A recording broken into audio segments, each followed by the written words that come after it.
Hello students. So in the last lecture what we have seen is how to prepare the nanoparticles using high energy ball milling technique. Okay. So basically in this chapter we are trying to learn what is a top down approach and what are the different ways or techniques by which we are able to synthesize the nanomaterials. Now, as far as high energy ball milling technique is used, we are able to only prepare nano materials in powder form. Okay, so you can make nanomaterials in the form of a powder, so you will get a nanoparticles out of it. Now there are certain applications where it is necessary to use the material in the form of a thin films. Okay, so what is a thin film? This is a nothing but two-dimensional material. Okay, so it has a x-axis and y-axis in any range, but it's a thickness.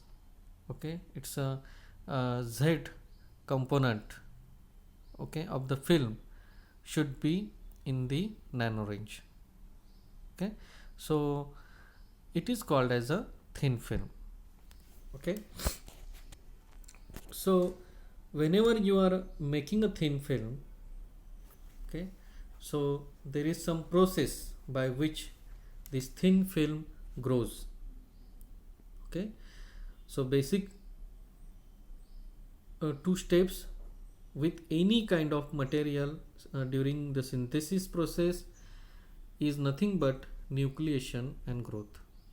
Okay, you take any material to synthesize, okay, whatever material you are trying to synthesize, okay,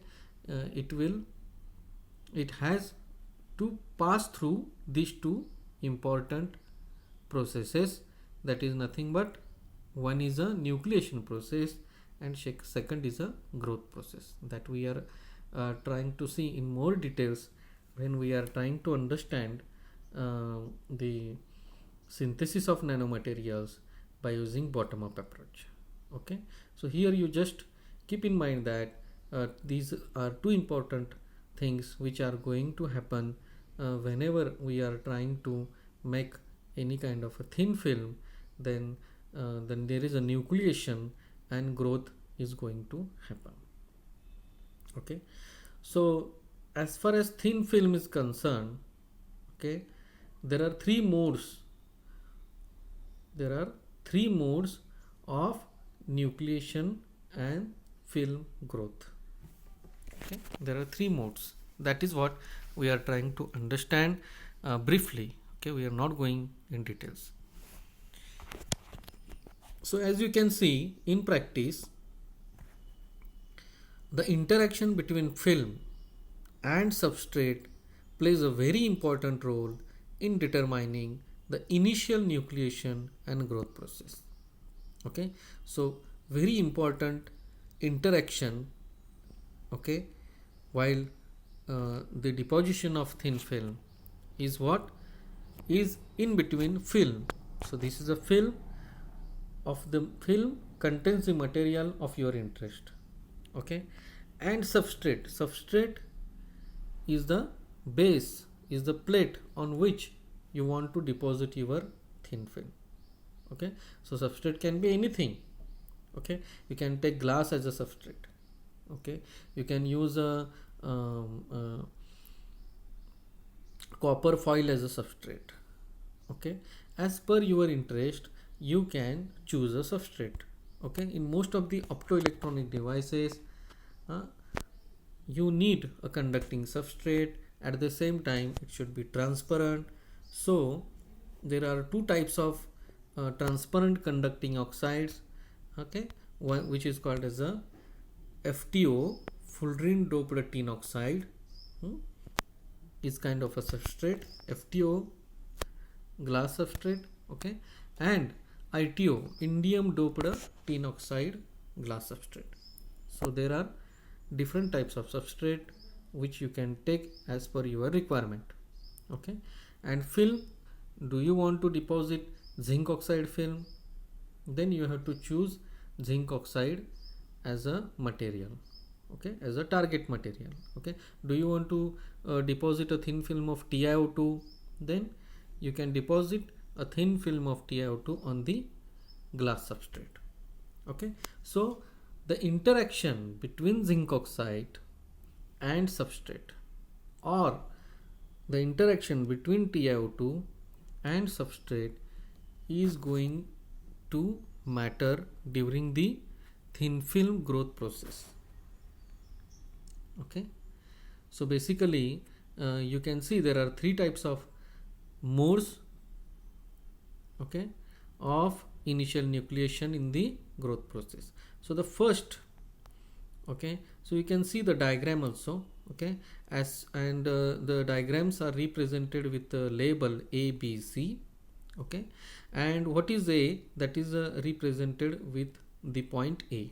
So you can see that point A represents Iceland growth occurs when the growth species are more strongly bonded to each other than to the substrate, okay. So the first type of growth process is called as an Iceland growth. It is also called as a Volmer-Weber growth. So Volmer and Weber, this is the name of scientist. They found out about the Iceland growth process, so their name is also there, okay. So in simple way you can call this as an Iceland growth, or you can also call with the name of the respected scientist, okay. So what is an Iceland growth? So in the Iceland growth, okay, what happens?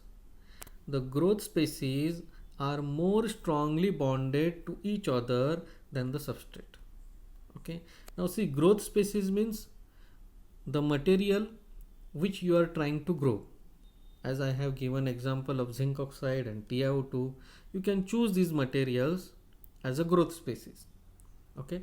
Now if they are strongly bonded to each other, if the interaction of these molecules which you are trying to deposit on the substrate is higher, if the interaction between the molecules of species, which species which you want to deposit on the substrate, okay, if their interaction is stronger, if they are strongly bonded to each other as compared to the interaction of material to substrate, if that interaction is higher, then what happens? The growth process of thin film take place with the Iceland growth, okay. So whatever thin film you are going to deposit on the substrate, it will grow in the form of an Iceland. Why Iceland? Because the species are more strongly bound to each other as compared to the substrate. So the interaction of these species with the substrate is less, and interaction in between the species is stronger, okay. And that's why you get Iceland type of structure on the substrate, as you can see in the figure A, okay. You can see point B, okay, it is called as a layer, okay, it is called as a layer growth, and the another name is Frank van der Merwe growth, okay. Again the name of the scientist is given, okay, but for simplicity you can just keep in mind there is a second method, growth process method, which is called as a layer growth. Now layer growth means you can see the species are coming and sitting on the substrate layer by layer. You can see in the image B, okay. So the species which are coming and sitting on the substrate layer by layer. So in the layer growth, is the opposite of the Iceland growth. In what sense? Where the growth species are equally bound, okay, more strongly to the substrate than to each other. So the interaction in between the species and interaction in between the species and the substrate is equal. So in that case, what happens? You can grow the thin film by the process of layer growth. So the first complete monolayer is formed before the deposition of second layer occurs.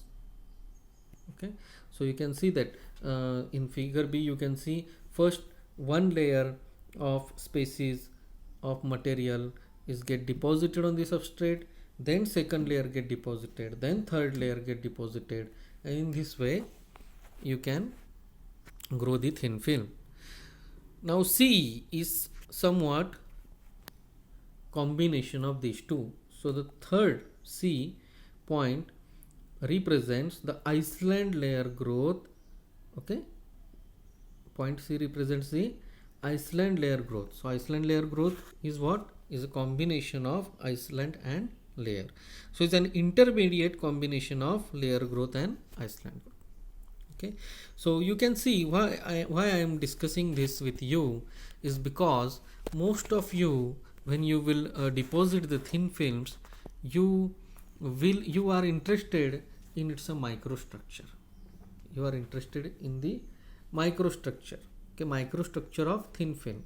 Okay, and in that case, okay, even if the material is same, okay, you may have different types of morphologies if you change the deposition conditions. If you change the deposition conditions, then you will get different types of morphologies. Why you get different types of morphologies? Because of these types of interactions. Okay, they are going to change in between the species, in between the species and substrate, and all these matter while your film is growing. Okay, so as far as the thin film is concerned, okay, you have to keep in mind that there are three types of growth process which basically makes some kind of a microstructure of that thin film on the substrate. So in this chapter we are going to focus on these four types of thin film deposition techniques. Okay, the first one is a magnetron sputter coating. Okay, so the magnetron sputter coating is the first thin film deposition technique, and we are going to see its two modes, that is a DC mode and RF mode. The second technique is pulse laser deposition. Okay, it's an abbreviation. Okay, in the short we also call it as a PLD technique. Okay, that is a pulse laser deposition technique. Third one we are going to see is chemical vapor deposition technique. Okay, so these magnetron sputter coating and pulse laser deposition, they are also called as a physical vapor deposition technique. Okay, so the third one is called as a chemical vapor deposition technique. Okay, CVD. Okay, short form is CVD technique. And the last one is atomic layer deposition technique. It is called as a ALD. So these are the techniques basically which you can use and make the thin films of your desired material. Okay, so let us try to understand these techniques one by one. Okay, so let's start with the first technique, which is called as a magnetron sputter deposition. Okay, so we are trying to understand this, what is that it is called as a magnetron, what is meaning of sputter. Okay, and deposition you can understand, we need to make the deposition, means we are trying to coat this material on some substrate. Okay, before going into the details of sputtering, let us try to understand what is called as a plasma. Okay, so plasma, okay, so basically if you ask somebody, okay, he can immediately tell that plasma is the fourth state of matter. It is the fourth state of matter. So what are the three basic states? Okay, solid, liquid and gas. Okay, after gas there is a one more state which is called as a plasma. Okay, so this is what in general everyone knows. Okay, now we want to make this plasma, okay, and we have to use this plasma for the deposition. Okay, so if we want to create the plasma, then how we can create it? Okay, that's the thing. Okay, so the gas breaks down to conduct electricity when certain minimum voltage is reached. Okay, such an ionized gas is called as a plasma. So basically what is our intention is we need to generate the plasma, and if we need to generate the plasma, then we have to use some kind of a gas. We have to break down that gas. To break down that gas, we have to use what we have to use. We have to use some sort of energy, and here we are trying to use. We are going to use what? Electrical energy. So in the form of a voltage, we are supplying the energy, okay, electrical energy, to break down the gas. Okay, and once the gas breaks down, then it is called as an ionized gas. It is called as an ionized gas, and we call this gas as a ionized gas as a plasma. So you can see I have given this kind of cartoons for you to understand these things. So suppose you have argon gas. You have argon gas. So what is there in the argon gas? Argon atoms are present in the argon gas. Okay, then you know that if you take any kind of an atom, even an argon atom, then it is full of electrons which are revolving, which are moving around the nucleus, which contains the protons and, okay, neutrons. Okay, and these electrons are continuously, okay, revolving around this nucleus. Then suppose if we use an electron, and if we bombard that electron on the argon ion, okay, if we bombard that electron on the argon ion, then what happens? Then there is a electron atom collision take place, because the electron has what has done? Electron just go and bombard to the argon atom. Okay, so after collision, what happens? There is a one more electron from the argon get ejected. Okay, so after collision, what happens? An electron from the argon atom get ejected. So when an electron is coming out of the argon, initially the argon was neutral atom, but when the electron has come out of the argon, then the argon has got positive charge. Argon atom now has a positive charge, and we call this positively charged argon as argon ion. It is a positively charged argon ion.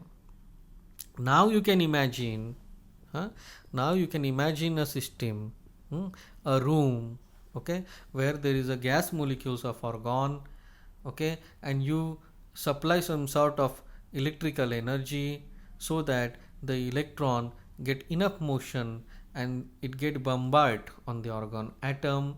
Okay, it take out the electron from the argon atom, and it convert that argon atom into argon ions. Okay, so this is a gas. Again, when all these things happen, this is a gas. So plasma contains, okay, so that's why we call this as a ionized gas, okay, for plasma. So this contains electrons. Definitely there should be electrons, otherwise it will not discharge the um, otherwise it will not collide with the organ atoms. This is one thing. And once after, even after collision, there are more electrons are available, right? So these electrons are present in the plasma, organ ions are there, and organ atoms are there. So those uh, organs which are not ionized, okay, which are not ionized, then they will remain as it is. So this is a mixture of all the things in the plasma. Now second term that is also important is called as a glow discharge. How do you confirm that there is a plasma? How do you confirm it that there is a plasma had generated or no? Okay, so that we can understand with the help of glow. Okay, so this is a term which is called as a glow discharge. Okay, now you can see some of the electron atom collision. Okay, so some of the electron atom collision produce convert organ atom into organ ion, but there is another process is also take place where some of the electron atoms collision will produce light. Okay, will produce light instead of electrons and ions. So instead of preparing electrons and ions, some of the electrons after collision with the atom they produce light. Okay, and the plasma will glow accompanied by a voltage drop because we are applying some voltage. Okay, so after sufficient voltage the gas started to break down. Once gas started to break down, there is a formation of plasma. In the plasma there is also glow discharge, and once plasma is generated, what the voltage we have applied, okay, to the system, it goes down because the plasma is conducting. So something in between the two plates, if some conducting media is coming, then voltage drops down. So this process is called as a glow discharge. Okay, this process is called as a glow discharge. Now let us try to understand what is the sputtering process. Okay, this is very important. If you understand this, then it is very easy to understand how we can deposit the material. So let us try to understand what is the sputtering process. So it is a process in which the energetic ions from the plasma, okay, now we know what is present in the plasma. In plasma what is present? Electron is there, organ ions are there, and organ atoms are there. Okay, so what we want? We want energetic ions. Now in plasma, energetic ions are, who are the energetic ions? Organ ions are energetic ions. Okay, so these organ ions from the plasma bombard a target. Target means the material which you want to deposit. For example, zinc oxide, for example TiO2, for example gold, for example silver. You take any kind of material which you want to deposit in the form of a thin film, that is called as a target.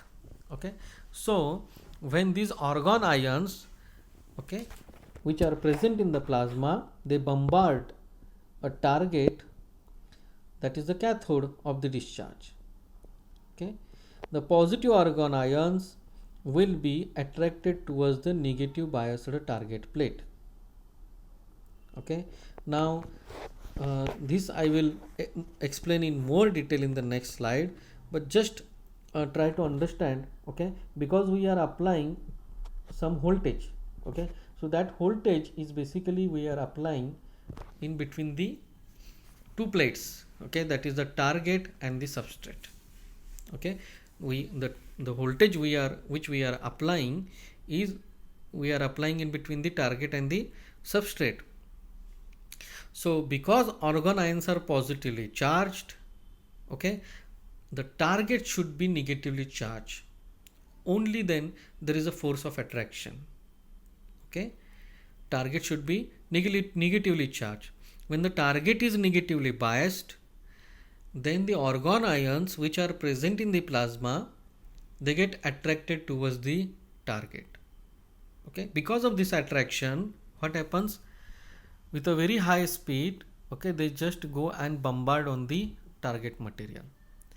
Argon ions, they get attracted toward the target, okay, so they go and collide with the surface atoms of target. And as I said, the argon ions are very heavy, okay, they have very high energy, okay. So when argon ions hit the target with high force, some of the target atoms will break and come out. Some of the target atoms will break and come out, okay.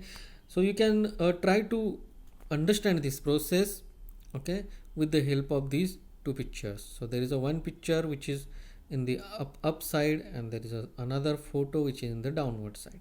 So in the upward side you can see there is a schematic, okay.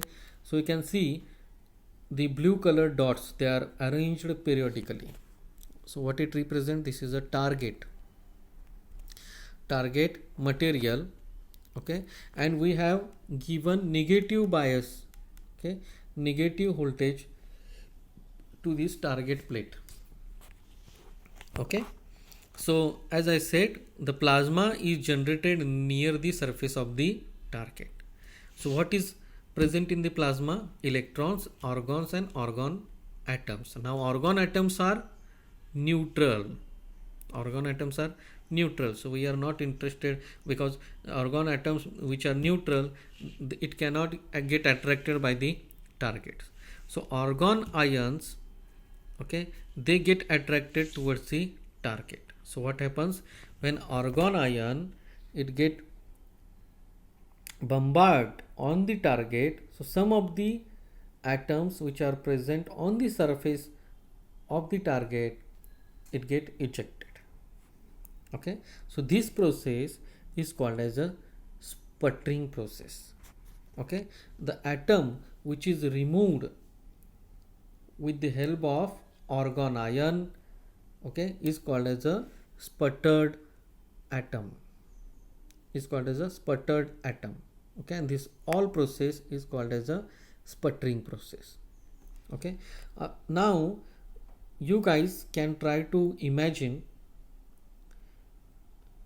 a thing which now I am going to tell you, so that you will easily understand what is a sputtering process. Now you all are sitting in a room or a hall, okay, wherever you are, okay. Now try to imagine that on your ceiling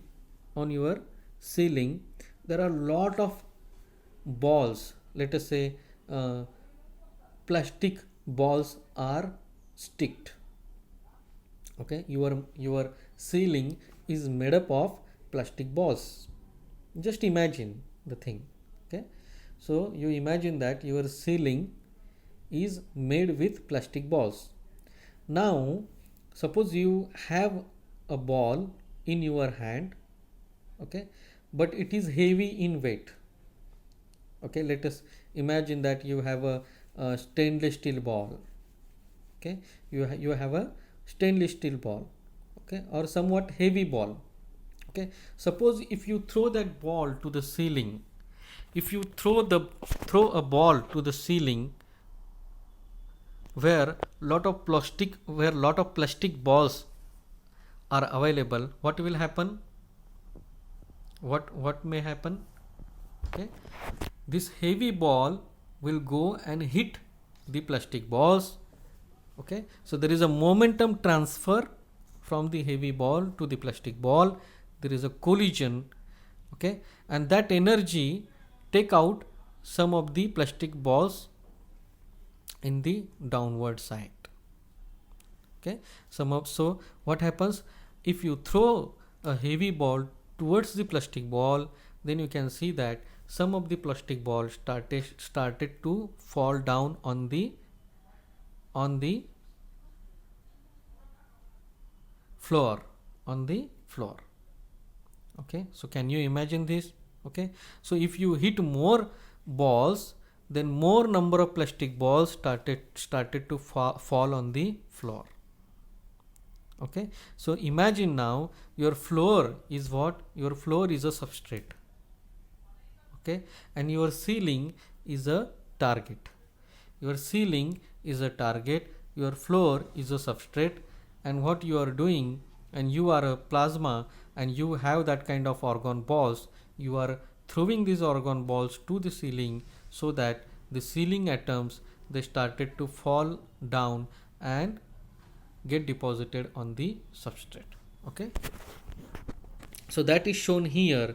So in our last slide, you can see the argon ions are represented with blue colored ball. Okay, and you can see that these blue colored balls are going and hit these white balls. Okay, and these white balls are coming down. So this process is called as a sputtering process.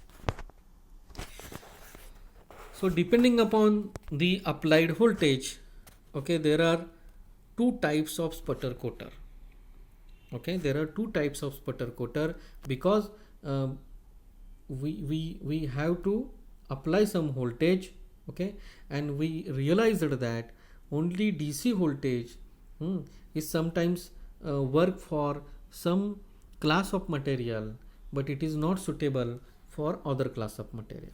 Okay, so here you can see there are two types of sputter coater. Okay, one is called as an direct current sputtering. It is also called as a DC sputtering. Okay, the second type is called as radio frequency sputtering. It is also called as a RF sputtering. Okay, now DC sputtering. In DC sputtering, basically we are applying DC voltage for the generation of plasma, and for the sputtering process, what we are using DC voltage. So that's why we call this as a DC sputtering method. Okay, and suppose in another case we are not using DC voltage, we are using some sort of radio frequency voltage. So that is nothing but a combination of AC and DC voltage. When we are using a combination of AC, okay, AC and DC voltage, then we call this as a radio frequency sputtering. Okay, now you can see why we need radio frequency sputtering. Okay, before that, you try to understand with the help of DC sputtering. Okay, so we are able to deposit gold, silver, copper, aluminium. So these are nothing but metals. Okay, so with the help of a DC sputtering, we are able to deposit only metals. Okay, we are not able to deposit metal oxides like zinc oxide, TiO2, okay, SiO2, tin oxide. So these kind of oxides we are not able to deposit with the DC voltage. Why? That I will explain in next some slides. Then we have to find an alternative where we are also able to now deposit these metal oxides. Okay, and for that radio frequency sputtering is useful. So in radio frequency sputtering, as you can see, we are able to deposit metals also, as well as we are able to deposit metal oxides also. Okay, now as far as this image is concerned, you can see that all the parameters. Okay, so there is a chamber. Okay, there is a sputtering gas, you need a vacuum pump, you need a substrate holder, you need a target holder. Okay, you need this. So this is an anode, cathode. Okay, so all the things are common. So what is different thing is, in one case you are using direct current voltage, and in the another case you are using, okay, you are using radio frequency voltage. Okay, so only the change is by which method you of supplying voltage you are doing the sputtering. Depending upon that, we have these two types of sputter coater. Now here you can see that how this sputter coater looks like. Okay, what are the important parts of the technique? Okay, so you can see the first part is target. There should be target. Okay, then second is a substrate. Okay, third is a vacuum pump, because you need to create the vacuum inside the chamber. Fourth is the chamber. Okay, fifth is the power supply. Okay, it depends which type of sputtering you are using. If you are using DC, then you need DC power supply. If you are using RF, then you need RF power supply. And the sixth one is a water chiller. Okay, just to cool down the components of the system. Okay, you have to use the water chiller. So you can see that in the middle there is a schematic is shown. Okay, where the bigger box, okay, one box is there, it is called as a chamber. Okay, it is called as a chamber. Then your substrate is in the downward side, it is called as an anode. Okay, and your target is mounted in the upward side. Okay, your target is mounted in the upward side, and exactly back to the target you can use some magnets. Okay, permanent magnets. For example, south pole, okay, at the two ends, and north pole at the center. Okay, if your target is circular, then you should have two disc. Okay, one is for south pole and the middle disc, okay, inside disc is north pole. So because of that, what happens, there is a magnetic field is generated between the south pole and north pole. Okay, and why we are using this magnetic field? Okay, so we are aware that this magnetic field confine the motion of electrons. The magnetic field, what it does, it basically confines the motion of electrons. So if the density of electron is higher, near the target, then what happens? Then the density of plasma will also be higher. Okay, if large numbers of electrons are there to ionize the gas, then the gas get more and more ionized. If the gas get more and more ionized, so it will sputter more and more. Okay, so in order to increase the density of plasma, okay, in order to increase the sputtering process, we are using magnets. Okay, and that's why we also call this system as magnetron sputter coating system. Okay, so this is the reason, okay, we call this system as a magnetron sputter coating system, because with the help of magnets we are able to increase the density of plasma near the surface. In this way we are able to increase the sputtering process so that our rate of deposition will be higher. Okay, then you can see that there is a vacuum pump is there. Okay, and you can see the sputtering process is shown inside the chamber. Okay, now how it actually looks like, okay, this system. So you can see on the left hand side, okay, in the bottom corner you can see this is a tabletop. This is called as a tabletop magnetron sputter coater. Tabletop means you can keep on a table, so you have that small system so that you can keep it on a table. Okay, and there are large systems also. They are as large as like your room.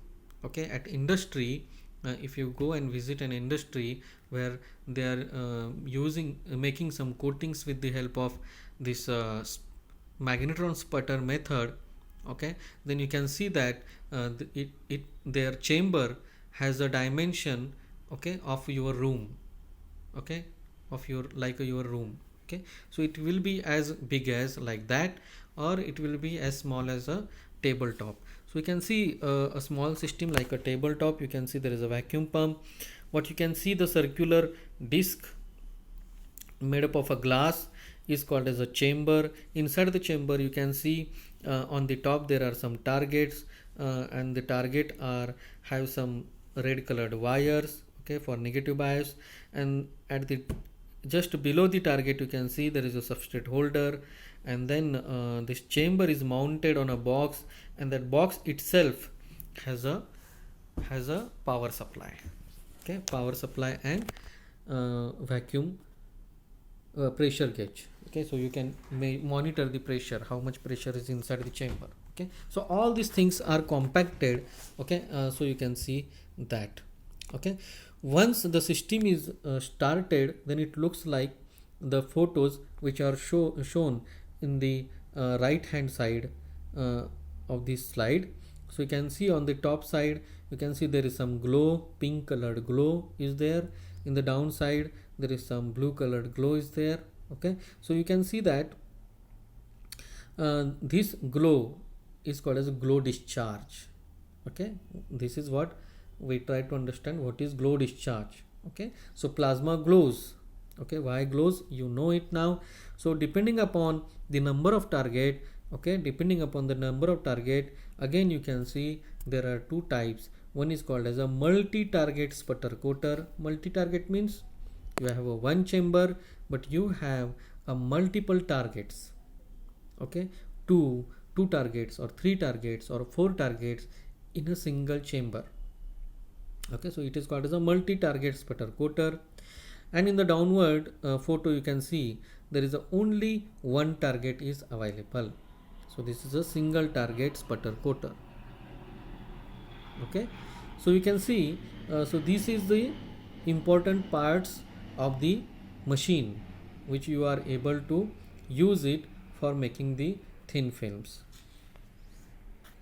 Now let us try to understand how it deposit the material. If you want to use this machine, then what you have to do step by step. So you can see this is the operation steps. So step 1 is first inside the chamber, okay, where there is your target material is there, your substrate is there, okay, that is kept inside the chamber. Now it contains a lot of air, lot of dust particles. Okay, so in the first step is the air in the chamber must be evacuated using the vacuum pump. Okay, you turn on the pump, open the gate wall so that all the air and dust particles, whatever is inside the chamber, it will come out. Okay, so first step is you evacuate the chamber. Second step is low pressure maintained, so the chamber is under vacuum pump. You have to maintain the pressure. Okay, initially your gate valve was fully open. Now you can slowly close your gate valve, okay, so that you can maintain the enough pressure. Okay, low pressure. So you can see that in this figure, okay, in step 2 figure, there is no more dust particle or gas molecules are available. All the chamber is under vacuum. In step 3 you can see that now here the target is now not in the circular disc. The target is in the form of rod, circular rods, okay, tube kind of thing. Okay, so in the step 3, insert argon gas into the chamber. Okay, now inside the chamber what is there? It initially it is a vacuum, under vacuum, so not a single gas is available inside the chamber. Only target is available and substrate is available. Now in the step 3 what you can do is you just insert argon gas into the chamber, and don't send the argon gas with a very high rate, okay, because you have to also maintain the low pressure. So you have to slowly you have to slowly insert the argon, and you have to also maintain the low pressure. Low pressure is important. Okay, as I said, why we call this as a magnetron sputtering, you can imagine here. So these, if there is any kind of shape of the target, you can use you can use the magnets to increase the density of electrons near the surface of the target. Okay, so here in this image, okay, you can see that the magnets are used to confine the motion of electrons, which increase the density of plasma near the surface. Okay, step 4. Okay, once you maintain the orgone pressure, then what you have to do, you have to go to step 4. So what is step 4? Once high voltage DC or RF, depending upon your type of target material, okay, is applied to the electrodes, a plasma will be generated. Once you insert the argon gas and maintain the pressure, then what is your next step? You have to slowly increase the voltage. You have to slowly increase the voltage. So you will realize that as you are increasing the voltage, initially at low voltage nothing is happening, but after a particular voltage, okay, let us say 10 kilovolt or 15 kilovolt, in that range what happens? The plasma is generated. So you can imagine that once plasma is generated, the sputtering process starts. And the atoms which are present on the surface of the target, they sputtered off and started to get deposit on the substrate. So in the step 5, what you have to do then? You have to maintain the sputtering parameters for sufficient period. Okay, your pressure, whatever substrate temperature, orgone pressure, okay, all these applied voltage, if everything you keep constant, then after a certain interval of time you will get a thin film. What is step 6? Target material start to deposit on the substrate. Okay, and you have to wait for some time. It depends on your thickness. If you want low thickness, then do it for short time. If you want very thick film, then do it for longer time. So the wafer with substrate can be rotated slowly to ensure that the deposition is uniform. Okay, now your target is at fixed situation, your target is at fixed condition, but your substrate is not at fixed condition. It is rotating. Why it is rotating? Just to ensure that whatever we are getting thin film, it has same thickness in all the direction.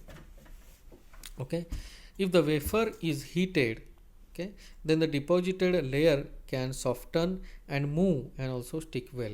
Okay, so in principle it has been observed that if your substrate is slightly heated, okay, then the adhesion of the thin film is better. Adhesion of the thin film is better means, if you try to remove the film and with your finger, if the film is get peel off, then it is not a good quality thin film. Okay, good quality thin film means if you have deposited something on the substrate and you are trying to scratch it out, still it is not coming out. It means it has a very good adhesion. So for that, it has been observed that, okay, if you slightly heat the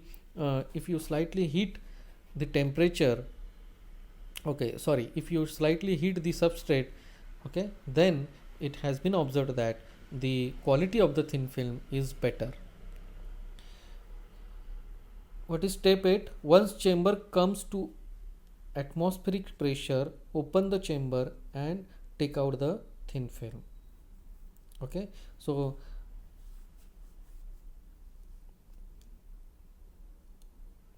step 7, first we have to go to step 7, where you can see that once thin film of required thickness deposited, okay, whatever the thickness you are interested in, once it get deposited, then follow the steps in reverse order to stop the deposition. Okay, so what is the reverse order? First you have to minimize the voltage, goes to 0, so that the plasma gone. Once plasma gone, then what you have to do? You have to stop the orgone flow. Once you stop the orgone flow, then you have to close the door of the chamber, okay, and then you can leak the chamber, okay, so that it comes to the atmospheric pressure. Once it comes to the atmospheric pressure, Okay, then you can take out your sample. Okay, so this is the process which you can follow, and you can make a very high quality thin film with the help of this magnetron sputter method. Now you can see